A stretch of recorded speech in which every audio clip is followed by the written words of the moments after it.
right, God. Cam Newton is the next guy. He's 24.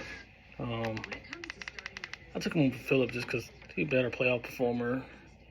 Won Offensive Player of the Year and MVP and made an All-Pro team. Phillip never did that. So, but yeah, as Cam Newton, let's start with his accolades. 3-time Pro Bowler, first team All-Pro once. Won an MVP in 2015. 2011 Offensive Rookie of the Year. 2015 Offensive Player of the Year. So he won Offensive Player and MVP in 2015.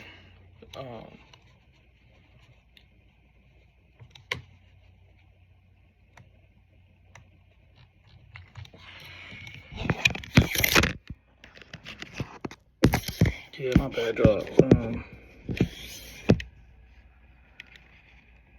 Cam Newton, 4,000-yard seasons. He a dual threat.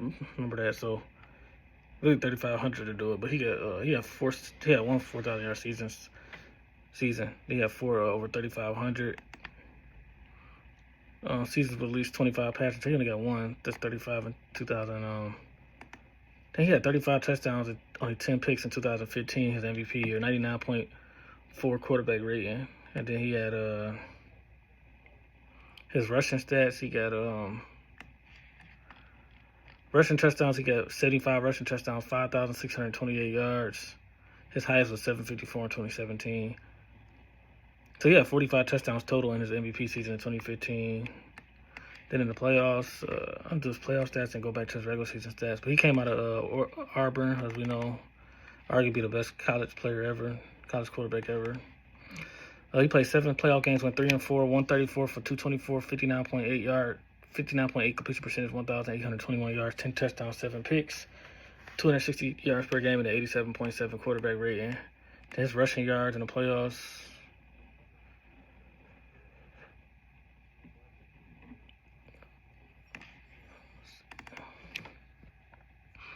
His rushing yards in the playoffs, he had 258 in 7 games on 63 carries, 2 touchdowns.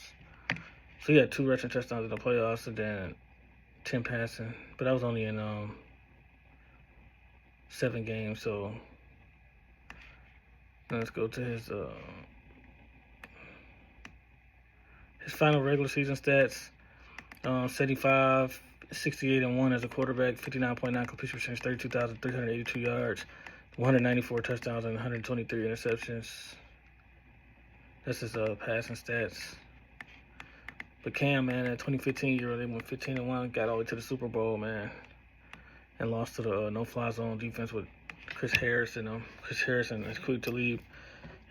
They have Von Miller on that defense too. So that's Cam, man. Cam Newton, strong arm. Never really had an elite receiver. His best weapon was a tight end, Greg Olsen. I think he might be top 10 tight ends. He probably like top 10 because Gronk, Kelsey, Tony Gonzalez, and Antonio Gates, those are the top 4 to be. Shannon Sharp, Winslow Sr., that's 6. I